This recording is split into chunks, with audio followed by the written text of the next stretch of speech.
I saw this guy yesterday. He brought out a 500 naira note. He asked the guy that he wanted to buy something from, "Èló ni sima mẹ́ta?" And the guy said 250 ni mẹ́ta. And I could see the calculator in his head. Èló wá ni márùn?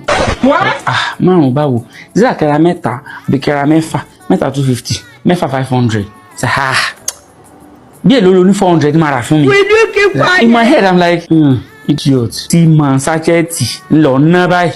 He looks outside and then he looks back at the guy. Oh my God, fún mi ní 100 naira. Kọ́kọ́ fún mi 100 naira. By 500, fún mi 100 naira. Then he runs outside. I use my eyes to follow him outside. And he goes to this young guy and he says, "Gbà, mo ti fún ọ ní gàrí lẹ́ẹ̀kan.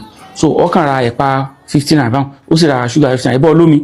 So ẹ̀pà 15 naira, sugar 15 naira kó fún mi gàrí yẹn báwọn." I said, "Ẹ ṣé sir." The guy, And then he comes back inside. I'm like, "I'm sorry, bros. Inquisitive by nature. What's going on outside here?" And he says, "Boy, yẹn ni. Ìgbà tí mo fẹ́ mu gàrí lẹ́ẹ̀kan, mo ń da gàrí yẹn sínú cup. Ó wá dúró, wá ń wò mí.